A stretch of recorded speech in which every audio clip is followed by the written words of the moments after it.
Hey, what's up everybody? BDL44 coming at you in another video. Alright, so we're talking about the Thunder and the Lakers, who are going to be playing a game at OKC tonight at 5 p.m. Pacific time, 8 p.m. Eastern. And I'm sensing a pattern with the Lakers, man. Over the past 5 games, and I don't know if this pattern stretches back even further, but we've had high scoring game, low scoring game, high scoring game, low scoring game. And so the last game we had was a high scoring game. If that pattern continues, we're probably going to score below 105 points tonight, which is definitely not going to beat the Thunder. So we need to consider that right here and now. Now, the Thunder are a team where they had won 6 straight and then they dropped the last 2. So that's kind of what they've done over the past 8 games. They beat the likes of the Bulls, the Warriors twice.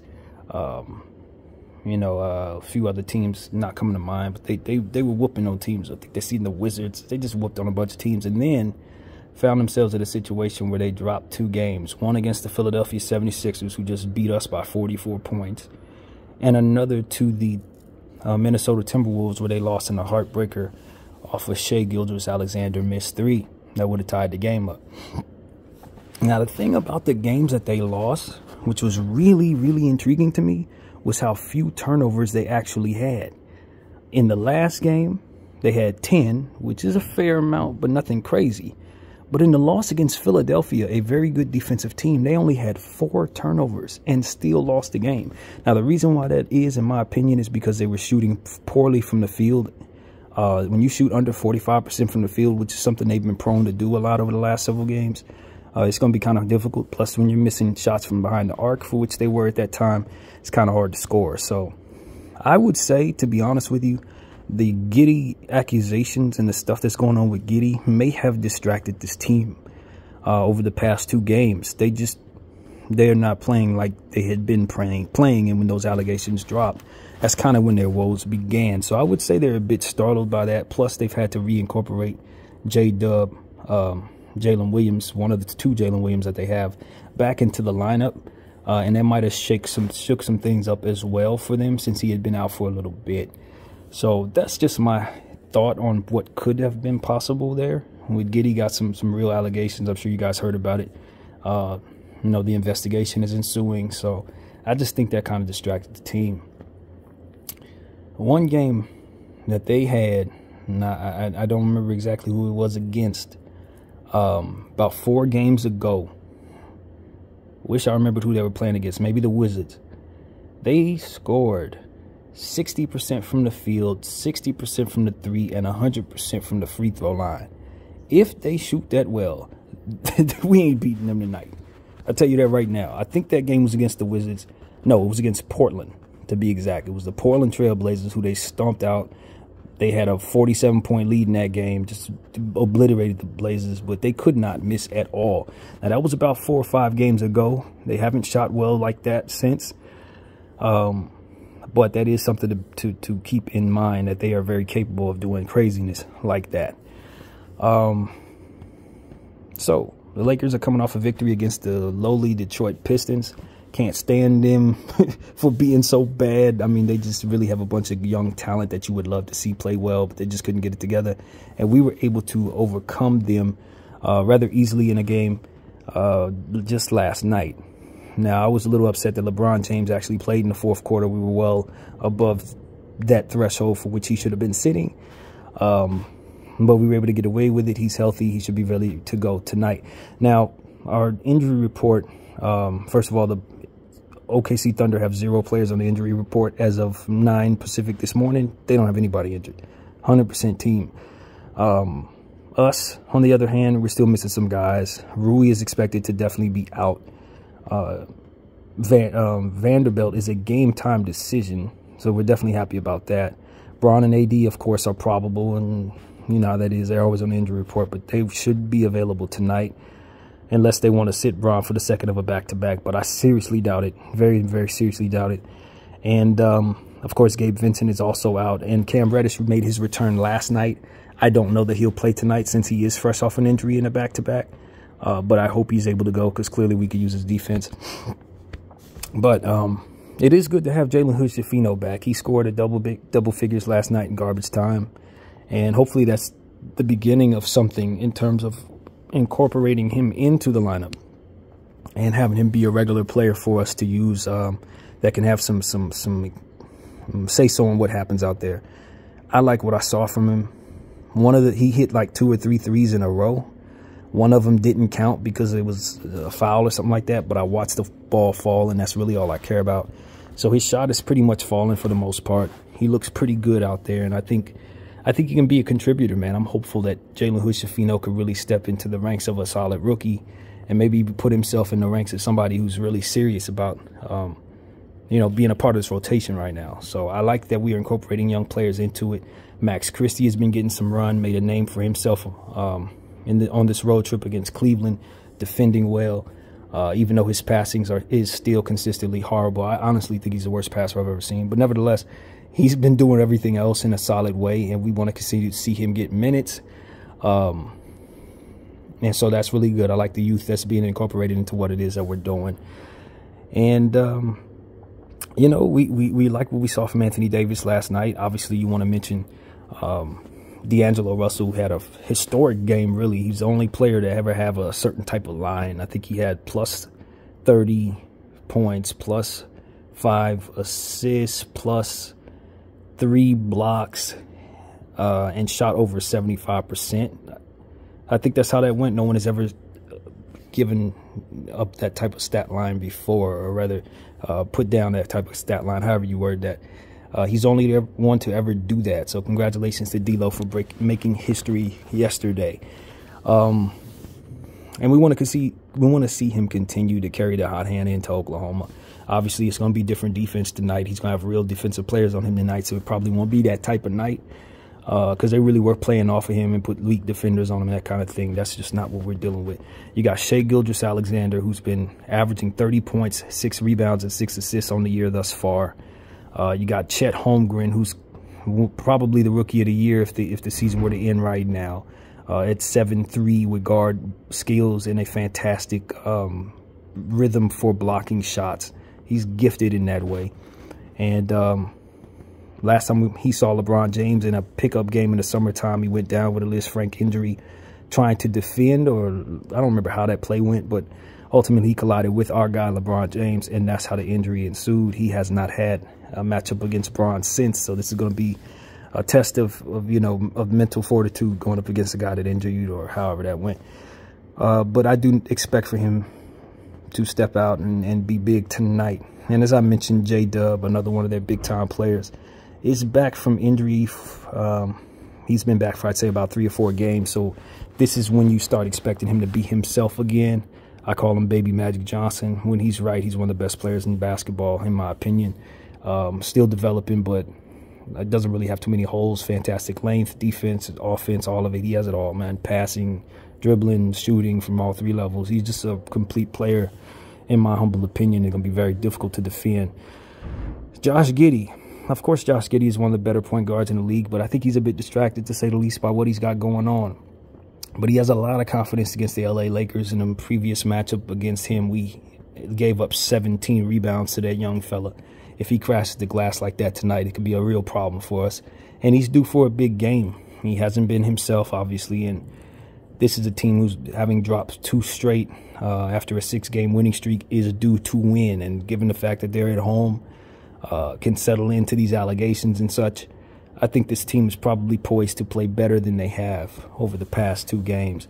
Like I said, they've been consistent shooting below 50% from the field, below 35% from the 3, very consistent in that way. But no telling if they go off for another one of those Portland games where they're up above 60 and everything.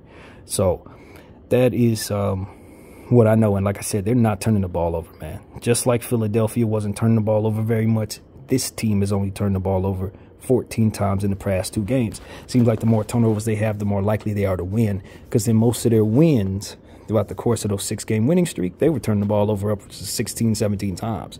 But when those turnovers came down, they started losing. It makes no sense, but it is what it is. They just weren't shooting well enough from within the paint and in the field, rather, to make up for some of the stuff that ultimately the other teams were doing, shooting the ball. So as long as they remain below 45% from the field, It's going to be very tough for them, man. It's going to be tough for them to score the ball because they really don't shoot the 3 ball as well as one would think.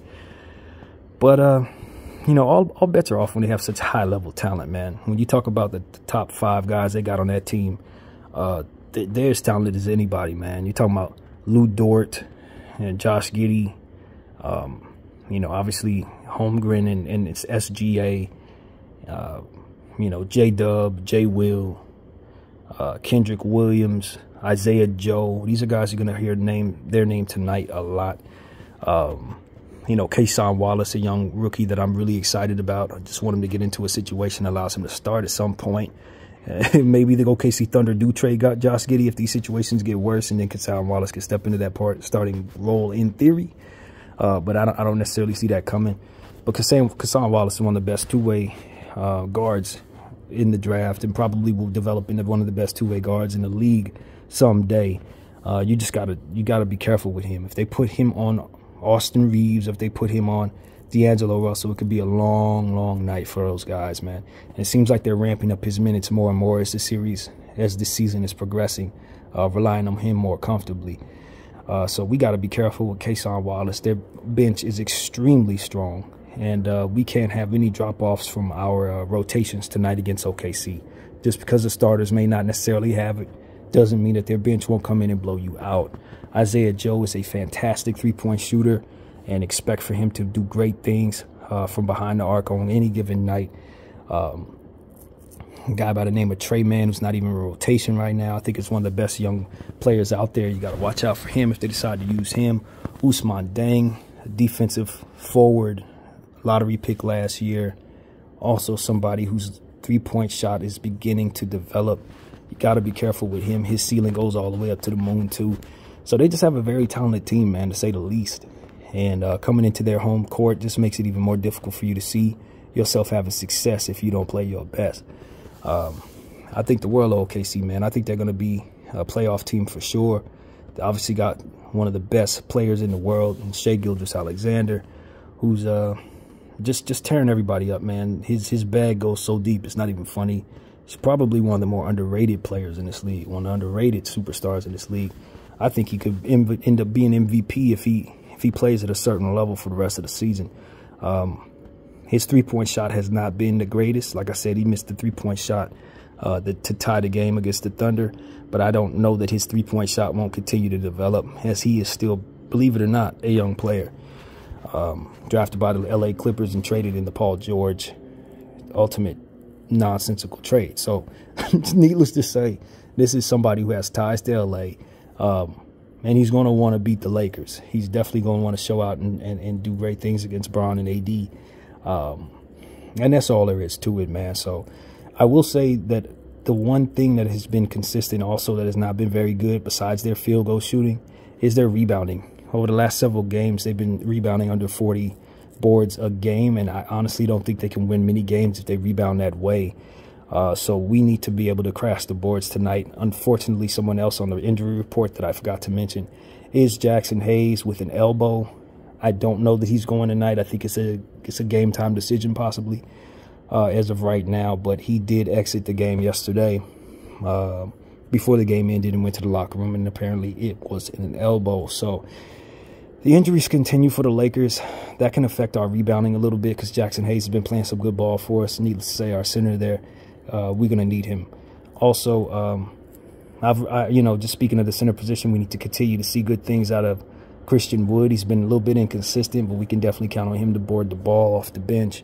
We want him to continue to find his confidence shooting the ball, scoring, and doing the things that he does well.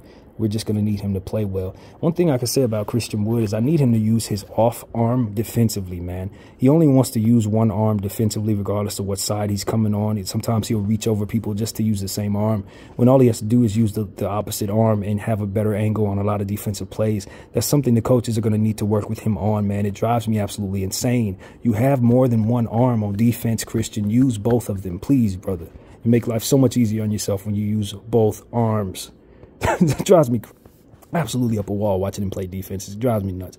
But nevertheless, yeah, man, you know, Austin Reeves, we need him to play better.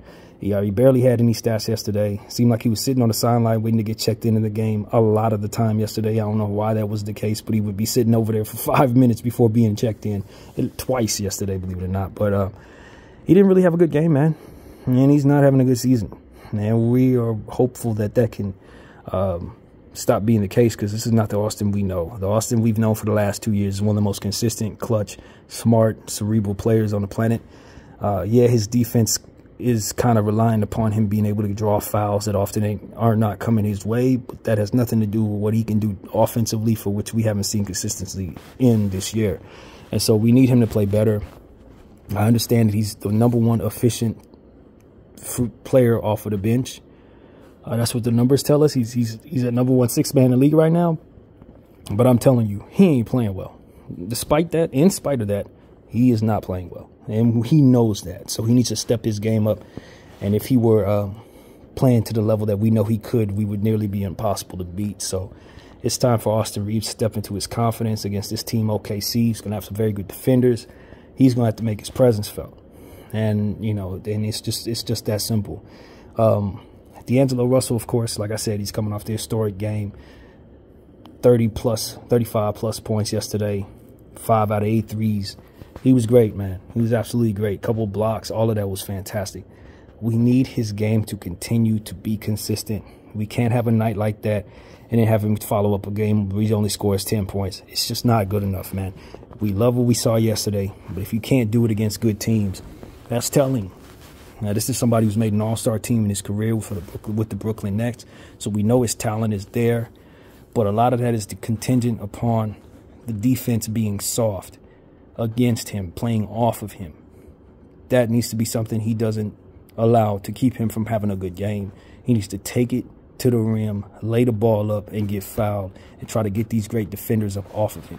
That's what he needs to do. Don't settle for three-point shots if it isn't falling. If it is falling, the rhythm is what it's all about for him, no different than his playmaking.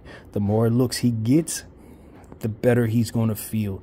So the Lakers are going to have to allow him to get his rhythm, let him control the ball in certain situations, let him play make, etc. Because we know he has an efficiency gift. He can throw the ball through tight windows. He's really, really accurate in that way. It's just something you can't teach that he has. But he also has some deficiencies defensively, for which we saw really badly against the Philadelphia 76ers. So the overall inconsistency of his game is a bit frustrating for me.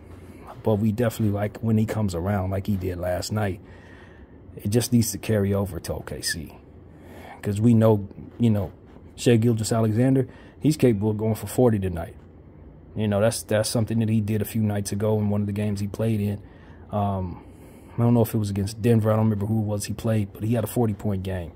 And in that same game, Chet Holmgren went for 35 or something like that. So the Lakers need to understand just how high this OKC ceiling goes and not keep that inconsistency going with that pattern that we have right now, where we score a lot and then don't score a lot and then score a lot and then don't score a lot. We can't have a don't score a lot game tonight and expect to beat this team, even though they're going to likely shoot below 50% from the field and they're likely not going to rebound the ball very much tonight. They still have the ability to bring in rotations and players that are ultimately going to outclass us in our bench. They just have that type of depth. So we need to respect their three-point shooting tonight. From what I understand, the Minnesota Timberwolves ran a zone against them that worked out for them. So maybe we could try that zone that we've been trying to run on this road trip. Maybe it'll have a little more success against this OKC team tonight, given that the Minnesota Timberwolves ran it and had success. So, yeah, those are things that have come to mind, man. The Lakers are going to be wearing their yellow uniforms tonight. OKC is going to be wearing their sky blue, baby blue uniforms. And I'm not sure what type of floor they're going to have. But, you know, 5 o'clock game, man. OKC, second of a back-to-back. Hopefully we don't come out sluggish like we have over the past 2 sets of back-to-backs. We usually win a game by a lot and then come back thinking that we've rested our starters, only for our starters to come out and be tired as hell in the next game anyway. This needs not be that. The Oklahoma City Thunder crowd is ruckus. They're going to be loud. They're going to be screaming. They always show up for their team. And with us being in the crowd on the floor, it's going to be a sold-out matchup. So best believe OKC is going to be well represented. from a fan standpoint, it's going to be loud. The atmosphere is going to be fantastic. So, yeah, that's what's on my mind, man. And get a good game out of AD, Braun, and D'Lo tonight, just like we did last night against a soft Detroit team. And we will get a victory tonight, in my opinion. But we're going to have to stave off the greatness of a Shai Gilgeous-Alexander and the high level of Chet Holmgren with length. Do not try to dunk on Chet. This is what I have to say to players. It's just not going to happen, bro. He's a gifted shot blocker. He's 7'3". He got length, probably 8 feet length. He's not somebody you're going to try like that. I'm just telling you right now. It's a lot of our players, we know better than to do that. That's not really our talent. That's not our team. But this is one of those games where you say you haven't seen this player in person. None of our Lakers have played against him. We need not take him lightly at all. He is not that kind of guy. He's a gifted two-way star, just like our guy Anthony Davis, and he's got length and height to make life hard on us. And we're gonna need to guard him in the perimeter, man. At the end of the day, this is a shooter whose apex goes higher than most people can reach. So we're gonna need Anthony Davis to trek out there and defend this guy. Hopefully, we have Vanderbilt tonight that will help some as well. But you know, it's not gonna be easy guarding Chet Holmgren, man, especially with all the talent surrounding him. That's going to be key, man. Understanding the shooters and just the high-level scorers. They get out in transition very well. Josh Giddey, Jalen Williams, Shai Gilgeous-Alexander. We need to understand just exactly how talented this team can be in the open court. They don't make many mistakes. Their players are functioned to make each other better, and they do so very well, man. So we need to understand that. Jay Will's a passer. Shai's a passer. Chet can make passes. Giddey obviously is a pure facilitator extraordinaire. So these are things that we need to understand. They all rebound the ball. Even though they haven't rebounded well as a team, all of the players that I mentioned can get their own. And so these are things that we need to understand. They're basically playing against 3 point guards at all time. And then you add Cason Wallace to that match, that also when he comes off the bench. So, you know, guys like Isaiah Joe, as I mentioned, Kendrick Williams, even the European point guard that they got coming off the bench, they didn't use in the last game, but he actually is a top passer for the rookie rankings this season. He's averaging like 6 assists or something like that. I don't know how many, 2 assists, but he's in the top 5 for assists coming off the bench as a rookie. So, yeah, I don't know his name, but he's a Euro guy that we need to be aware of. They also got Poku. I don't know how to say his name properly, but another 7-footer with long arms. As I said, Ousmane Dang, 7 foot, basically 6'10" with long arms.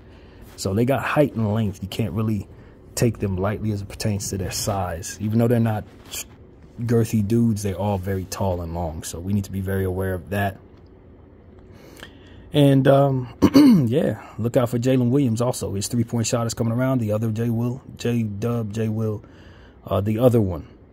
Look out for him. He can block shots. He can rebound the ball. His game is coming along. He's starting to shoot the 3 better. So I would be wise to not take him lightly when Chet sits down and he comes in. Jalen Williams, the other one, can be a problem for you. So they just got so much talent, man. You got to be careful with this team. That's what it really comes down to, man. Lou Dort, defensive dynamo, can tend to shoot the ball in very inconsistent ways. He tends to be streaky in a bad way, but he's also had games where he's hit 8 threes and 9 threes. So if you know of Lou Dort, then you know you're going to have a long night defensively with this team. They put Lou Dort, Chet Holmgren, Cason Wallace all on the floor at the same time. You're going to be dealing with it. J-Dub, J Will, they all defend, man. Shai Gilgeous-Alexander, they all defend. So be very aware of just how good this team is defensively. From night to night to night, they can be very good, man. So they clear us in just about every efficiency rating there is. Defense, offense, scoring, they clear us in everything. So we need to be aware of that. But they're on a lull stretch, to be specific, over the last 2 games. So we should be able to attack them in ways that maybe will catch them off guard, because they ain't been playing as good as they are as of late. So that's pretty much what I have to say, man. Excited about this matchup.